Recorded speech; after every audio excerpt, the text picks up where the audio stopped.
अब जो सदस्यगण चर्चा नहीं चाहते हैं ना के लिए हाथ खड़ा करें।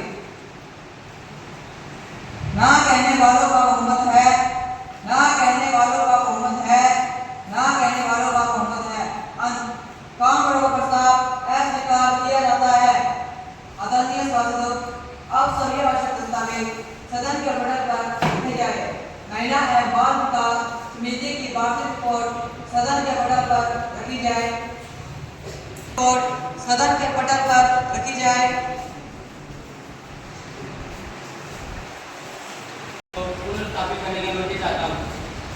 प्रश्न यह है कि इस बिल पर सीधी चर्चा की जाए या इसे स्थायी समिति की ओर भेज दिया जाए।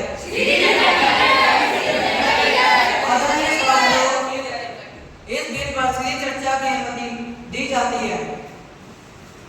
अध्यक्ष महोदय, मेरे द्वारा पेश करने वाले विधेयक का शीर्षक राष्ट्रीय खेल विधेयक 2025 है। इसमें 76 पेज 122 धाराएं हैं जो सभी आवश्यक खेल विनियम व सुधार प्रावधानों का व्याख्या करती है।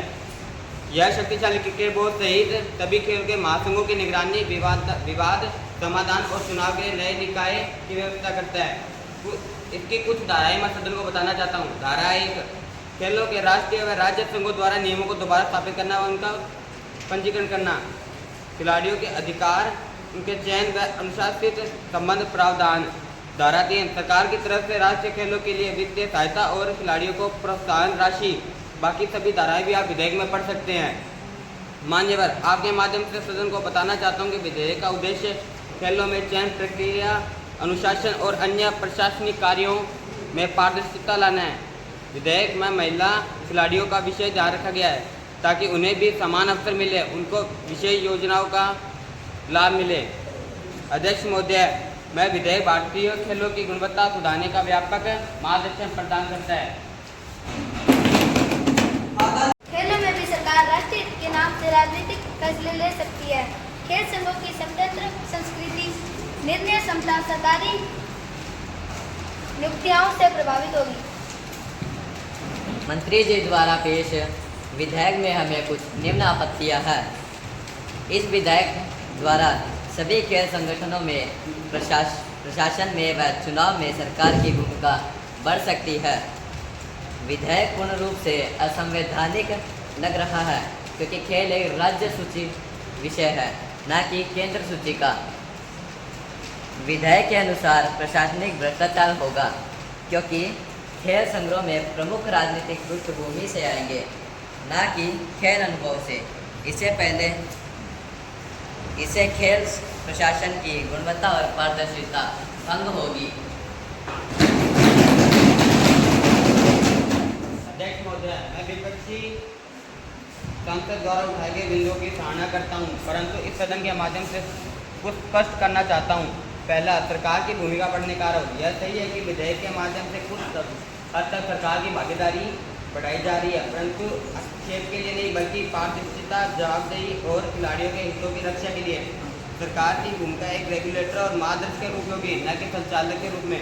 दूसरा, राज्य सूची में खेल का विषय, यह एक महत्वपूर्ण संवैधानिक प्रश्न है, लेकिन मैं स्पष्ट करना चाहता हूं कि यह विधेयक राष्ट्रीय खेल महासंघों और ओलंपिक संघों की कार्य प्रणाली को नियमित करने के लिए लाया गया है, जिनका कार्य क्षेत्र अंतर्राज्यीय और अंतर्राष्ट्रीय होता है। संविधान के अनुच्छेद 249 और 252 के अंतर्गत यदि राज्यों की सहमति प्राप्त हो तो संसद ऐसे विषय पर कानून बना सकती है, और हमने इस संबंध में राज्यों से परामर्श भी किया है। तीसरा, राजनीतिक पृष्ठभूमि और पारदर्शिता का मुद्दा। मैं विपक्ष को यह आश्वस्त करना चाहता हूँ कि विधेयक में पर प्रावधान है कि संघों के प्रमुख पदों पर वही व्यक्ति नियुक्त हो सकेगा जिसके पास खेल का वास्तविक अनुभव होगा। राजनीतिक पृष्ठभूमि मात्र होने से कोई व्यक्ति पदाधिकारी नहीं बन सकेगा। अतः मैं हमारा उद्देश्य खेलों का राजनीतिकरण करना नहीं बल्कि खेलों को पेशेवर, पारदर्शी और खिलाड़ी केंद्रित बनाना है। यही हमारे विधेयक की आत्मा है। धन्यवाद। हम इस बिल का विरोध करते हैं। सरकार मनमाने तरीके से बिल पास कर रही है। इससे पहले भी सरकार नोटबंदी, जीएसटी व सीएए और कृषि कानून लाकर लोकतांत्रिक कार्य कर चुकी है। महोदय, जब इनकी सरकार नहीं आई थी तो ये कहते थे, सौगंध मुझे इस मिट्टी की, मैं देश नहीं झुकने दूंगा। मैं देश नहीं मिटने दूंगा। लेकिन जब इनकी सरकार आई तो उन्होंने सारे सरकारी उपकरण बेच दिए, यहाँ तक कि रेलवे, एयरपोर्ट व बंदरगाहों को भी नहीं छोड़ा। और तो और अब से खेल संगठनों को भी सरकार के नियंत्रण में लाया जा रहा है।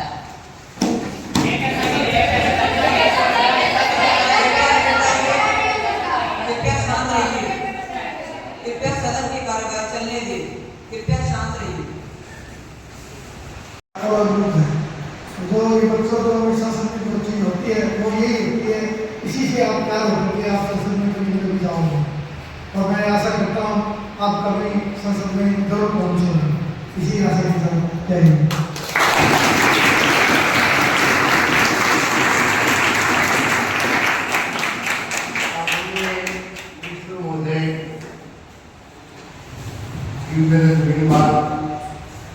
आदरणीय उत्साह,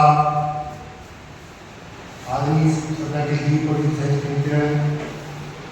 आदरणीय गणमान्य व्यक्ति होती है, आदरणीय बच्चों, आपने जो कार्य किया है वो संसद में वापस नहीं कर सकते। आपने जो कार्य यहाँ किया है वो संसद में वापस नहीं कर सकते। आपने कुछ महान कार्य किया। आप वास्तव में आगे जाने के लायक हो। अभी 2 स्कूल और है, निर्णय करना बाकी है, लेकिन आप गवर्नमेंट जो है वो अच्छी रही है, सारा काम अच्छा रहा है। 2-3 जो है वो कमियां पूरी कर लीजिए।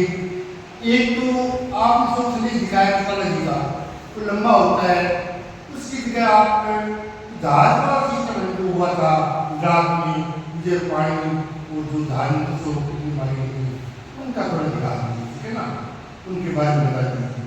दूसरी बात है, अपना प्रदेश जो है, अपना क्षेत्र जो है आंतरिक क्षेत्र है, इसमें राजस्थान की सीमा लगती है, पंजाब की सीमा लगती है, नशा बहुत अधिक मात्रा में है। नशे से लोग बहुत पीड़ित है, माएँ बच्चे हो रही हैं, बच्चे कुछ हो रहे हैं, तो सारा चीज सिस्टम गड़बड़ हो रहा है, पीढ़ी दर पीढ़ी बिगड़ रही है, ठीक है ना। तो ये नशे के बारे में थोड़ा ठोस मैं सर से कहूँगा